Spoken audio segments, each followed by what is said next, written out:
ہماری جماعت پیدل چل رہی تھی چلے کی، اور دیہاتی علاقہ تھا. چلتے چلتے ایک قصبے پہنچ، میرے ساتھی تھے مولوی کمال رحمۃ اللہ علیہ، وہ کوزہ درش خیلا سوات، وہ پٹھان، باقی ہم سارے پنجابی تھے.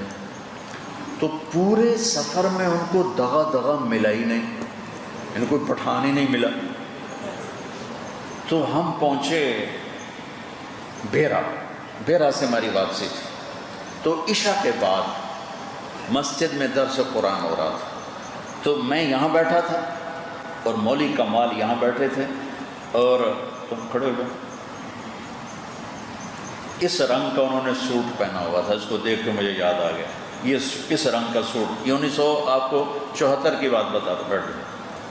اور مولوی کمال یوں بیٹھے تھے، یعنی ایسے ہی نا وہ اکتائے ہوئے یوں کر کے بیٹھے تھے.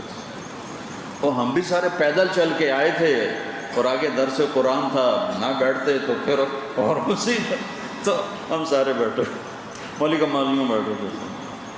تو مولانا صاحب گفتگو کے دوران درس دیتے تھے، بولے چلتے چلتے جب وہ وہاں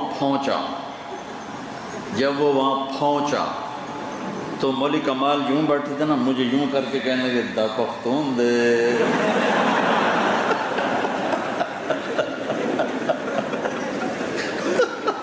وہ پہنچا سے انہوں نے پکڑ لیا کہ یہ اردو میں تو پہنچا، ان کا پہنچا دا پختون دے. اب ان کی چستی واپس آ گئی، ایسے ہو کے ان کو دیکھ رہے اور بڑے مزے سے سن رہے.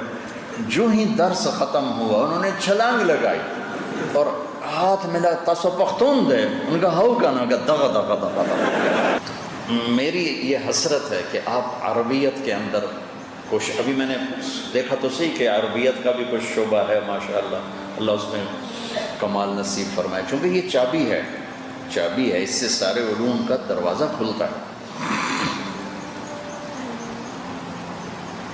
عبداللہ بن مقفع ایک بہت بڑا ادیب گزرا، کلیلہ و دمنہ اس کی ایک کتاب آج بھی زندہ ہے. ایرانی تھا اور پارسی تھا. اس سے غیر مسلموں نے کہا تو قرآن کے مقابلے میں کتاب تیار کر، تجھے منہ مانگا صلہ دیں گے. انہوں نے کہا مجھے 1 سال دو، یا کہیں یہاں تک 6 ماہ دو. 1 سال 6 ماہ گھر بیٹھا رہا اور کلام لکھتے آخر ایک کلام اس نے تیار کیا کہ یہ مسلمانوں کے ٹکر کا کلام قرآن. اور گھر سے نکلا سال کے بعد، گلی میں سے گزرا، کھڑکی کھلی تھی اور ایک بچی قرآن پڑھ رہی تھی. یہ یوں گزرا اور یوں بچی کی آواز آئی، وقیل یا ارض ابلعی ماءکی ویا سماء اقلعی وغیض الماء وقضی الامر واستوت علی الجودی وقیل بعدا للقوم الظالمین. یہ قرآن کی سب سے فصیح آیت ہے. سارا قرآن فصیح ہے، لیکن یہ افصح آیت فی القرآن ہے کہ 19 الفاظ ہیں اور 21 اقسام بلاغت اس کے اندر ہے. تو ویسے کانپ گیا، کہنے لگا یا ویحا عبداللہ، تیرا بیڑا غرق ہو عبداللہ، تیرے 1 سال کی محنت کو تو یہ ایک آیت کھا گئی. اور واپس گیا اور اٹھا کے پھاڑ کے کلمہ پڑھ کے مسلمان. تو میرے بچوں، ایک تو تم اپنے اخلاق اچھے کرو، دعا کرو اللہ میرے بھی اخلاق اچھے کرو. اور دوسرا ہے عربیت کے ساتھ مناسب پیدا کرو کہ یہ علوم کا خزانہ ہے. عربیت سے شناسائی علوم کا خزانہ ہے.